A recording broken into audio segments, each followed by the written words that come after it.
Got off work at a half decent time today, so I've been pounding away on this. So we got both sides painted. We got this side already put all together, but I want to film the other side for you guys. All painted all up in here. A new pin for the leaf spring. I got the backing plates today. I got them on sale for $40 each. Still waiting on the outer bearings. I'm probably going to get those tomorrow. Got it painted all the way back to here. We got all the lights working. I use the same system where I use the battery charger. So this one has been replaced. That's bent. Wow, that's bent. This light's been replaced. This light's been replaced. And that one was fixed because it didn't work before, but now it works. We got this side painted. Put the paint on super thick. Super thick. You can see the runs. Thick paint saves lives. So what we're going to do now is we're going to start installing the backing plates for this side. 5 9/16 bolts and a pair of wire cutters will just get the electric brakes all cut out. Now, I did decide to change them. The brakes are not that bad on these, but they're worn down here for the magnets. The magnets here are brand new. These pads are good. I'm going to grease them all up before they go in. A little bit, should take them apart every year and throw a little bit of lubricating fluid on them, or else they get like this. Like that. Seized. So you don't want that. Again, this is how freely they should move. You can see the play up there. And anyway, gonna replace them. So, all right, let's get to her.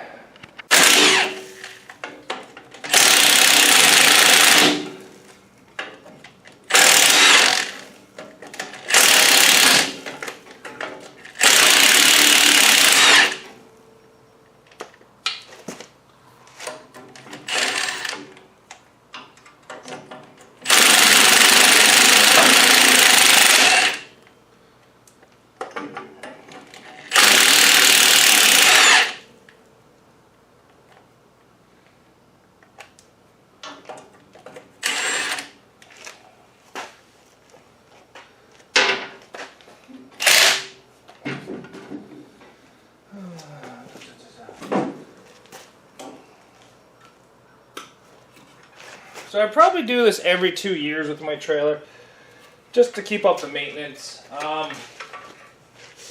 I do like to put a lot of anti-seize onto these things. I'm just going to put a nice amount of anti-seize just on the backing plate. And like I said, I do change these every 2 years, so it is really nice to just be able to pull it off without having to fight it. Because a little bit of prep here can save you hours in a couple years. I love anti-seize. It's cheap and it works great. What we're going to do now is we're going to slide on the backing plate. Now, you want to make sure the magnet's at the bottom, and you want to make sure you don't pinch these wires. Because you pinch those wires, and these things are garbage. Okay. Now I'm just going to run in all these bolts. Not going to put any anti-seize on these. And that's pretty much this one done. We have to hook up the electrical on the back, but that's pretty tedious. Tight spots with big hands doesn't always work out. Now there is a left and a right to these backing plates, so make sure you're putting the right ones on the right side. That's all you guys need to do is put the wrong ones on. It should have a marking. Well, I see the right hand, but they should also have a marking that tells you the front. I'm pretty sure it's like this. Boom. Fixed. Make sure you're not pinching those wires. Run in the top one.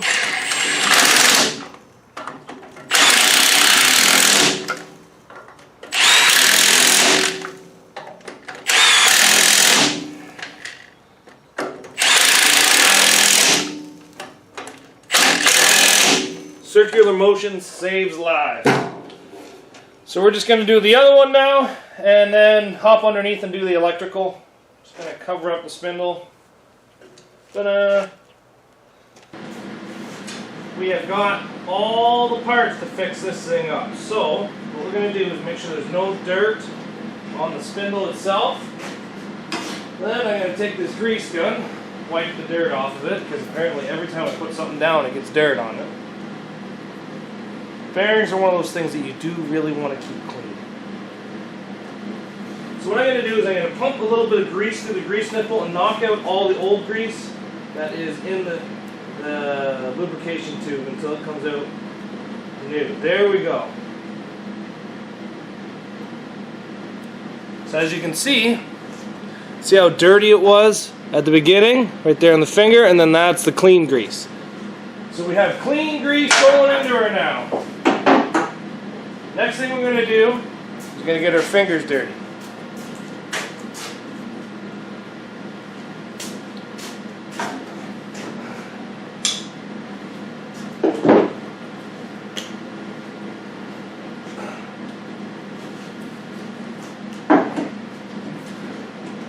We're going to put grease inside this bearing. I mostly just use my fingers.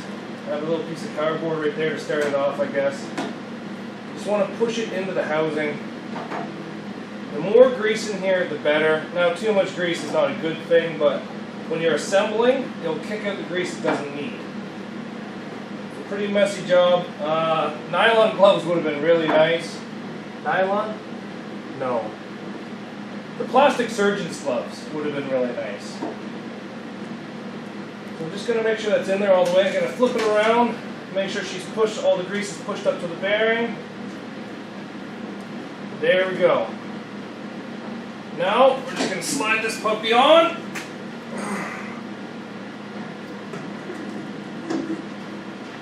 Just like that. Push the grease back in, wipe away the excess.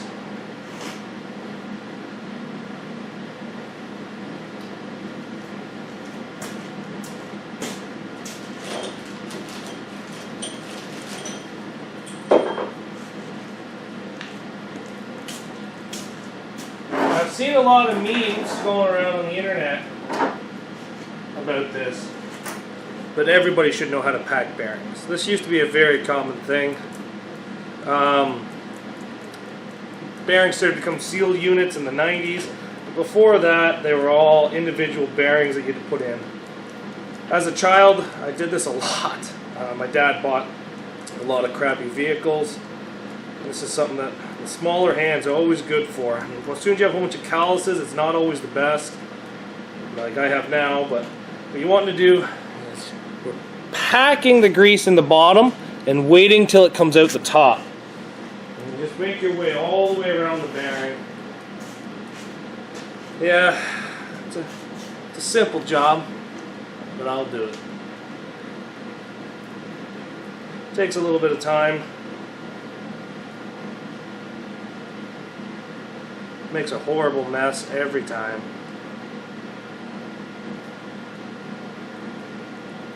Like a pair of surgeon's gloves would have made this job a lot better. There we go. Greased all the way around. Just going to put that bearing right in there. Clean away the excess. After the bearing comes the washer. Now remember, it's got a machine flat surface on it, so slide that on, and then the nut. Now, these nuts should have about 12 to 20. Now these nuts here are designed to hold the bearings, but not be too tight to put pressure on them. So what we're going to do is we're just going to tighten it down with this ratchet. As soon as it gets to a spot, I'm going to start spinning it. A little bit. Well, it's not even down all the way. There we go. Spin it. A little bit more. Spin it. A little bit more. Right there. I think that's good.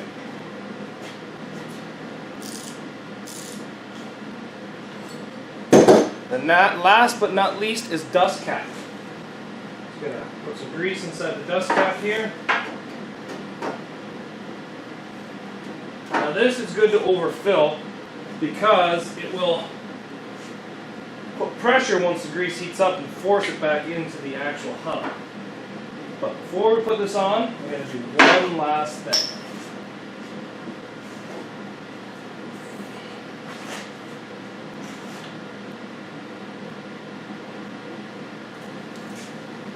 just going to put a little bit extra grease in here, just to try to take up some of the cavity.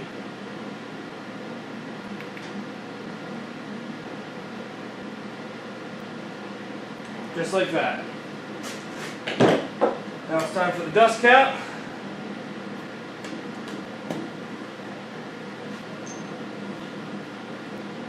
Everything's a hammer if you're brave enough.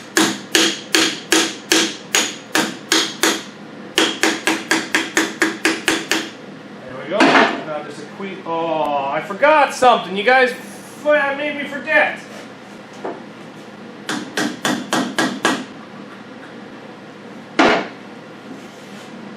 Now the last thing we got to put on is this retaining ring. Goes to the flat spot. And it just pretty much just clips into mine.